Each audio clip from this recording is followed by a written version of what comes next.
All right, so this is your typical NBA 2K10 game online. As soon as I inbound the ball, I'm going to be harassed with reach-ins from the entire team. And of course, Melo doesn't want to hit an open jumper. It's crazy. I'd have to say that 95% of 2K gamers play this game exactly the same. Reaching in all the way up the court. Same ISO motion move to a dunk, or to a dunk and then a jump pass to a dunk by the center. Who started this trend of playing basketball games like this? And we actually have to blame 2K. You can't blame the gamer. I mean, this has been going on for a long time now, and 2K has not figured out that in order to stop all of these unrealistic tactics, you have to make a realistic game. There was another reach in, and they actually steal it. They steal the pass. The reason why all of these tactics work is because 2K lacks something. They either lack the ability to defend, or they just lack basic fundamental rules. This entire game, I've faced a full court press and reach-in attempts by the entire team. Barely any fouls have been called. And these guys are just terrible. I called an isolation, and they actually left the paint wide open. That was just stupid.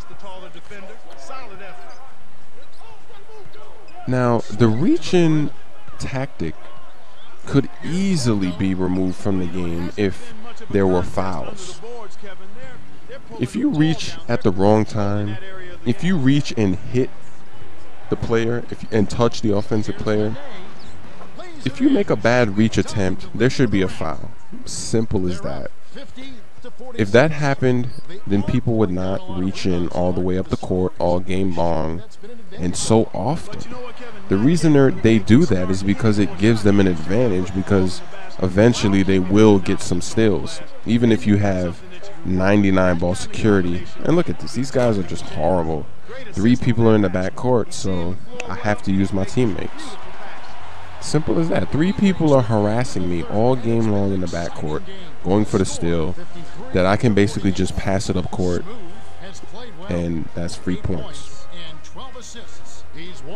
Now I don't understand why 2K has so many arcadey things in the game. You know, why is jump passing so arcadey? Why is reaching in so arcadey? You know, why are these problems even in the game?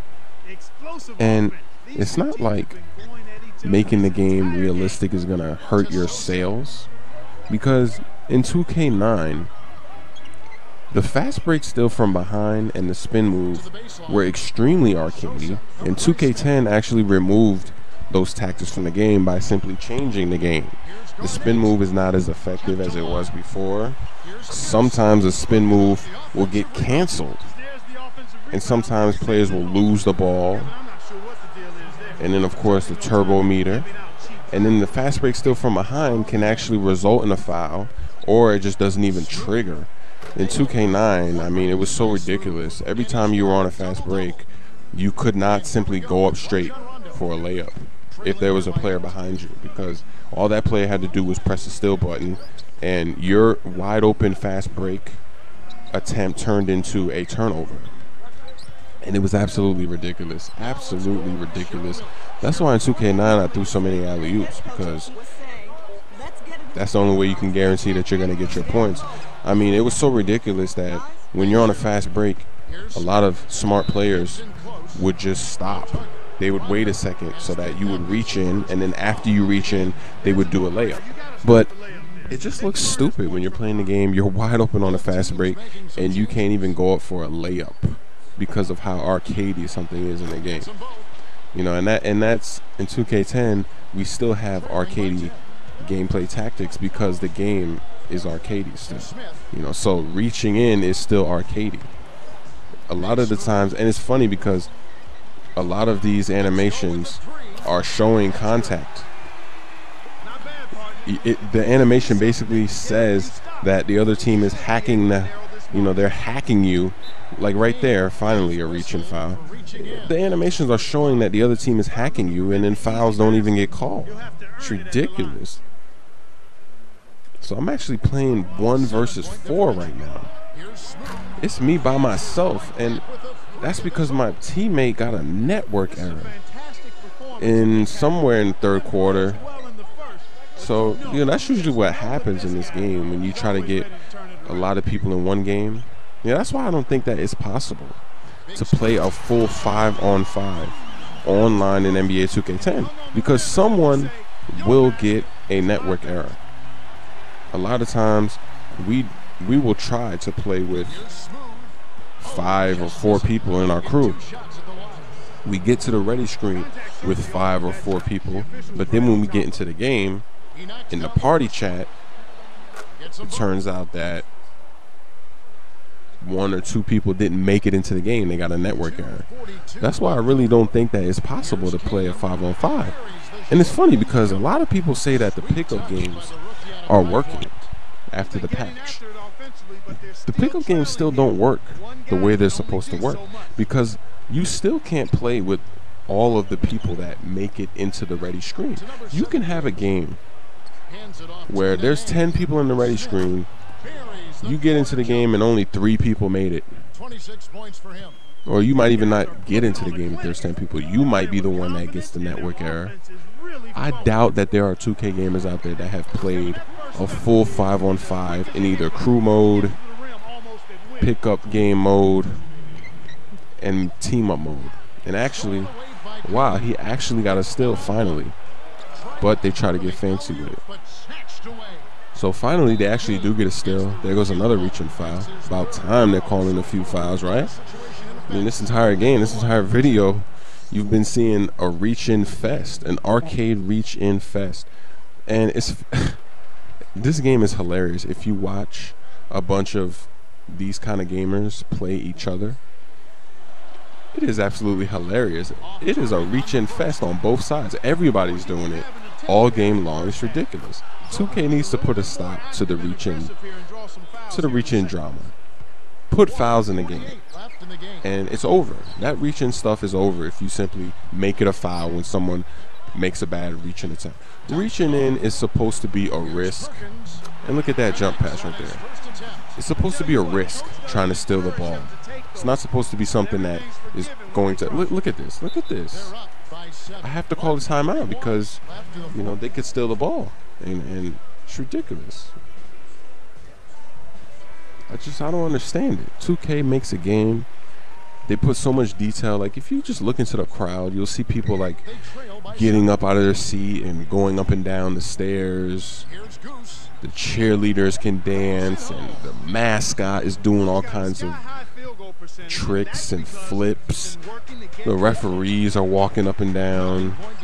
There's all this detail, and then they can't get reaching fouls. I mean, come on. Seriously. This game you just wonder, why is the game like that? They have all this detail in some areas, and then they can't even get they can't even make something, reaching in realistic. Sinks the first one, and that will push the lead to double digits. Gets them both. These guys are terrible, right? These guys are absolutely terrible. This crew is terrible. I would feel embarrassed if I was on that crew. I mean, it's a 1-on-4. There's only one person on my team. It's just me and computer-controlled teammates, and they're down by 9 points. These guys are terrible. I'm trapped here. Turnover. So that's like maybe my second, third turnover, something like that. So I just single-handedly took down this crew by myself. It's rare to see a team shoot so well for so long. And a lot of people think that right there, you see how it said good shot defense? I put my hands up. A lot of people think that that's not a contested shot. They say that, when you put your hands up, it doesn't do anything. It actually does do something. I learned this in 2K9 because I was playing, and Rashard Lewis was like killing me in a playoff series. his shot was so fast I couldn't contest it, so I just started putting my hands up, and he started missing a lot of threes. So when you put your hands up, it actually does something. When you practice with that, you time it right, it will count as a contested shot. There it is again, hands up, brick. So just another typical 2K game online. A lot of reaching in, a lot of nonsense, but we come away easy with a win.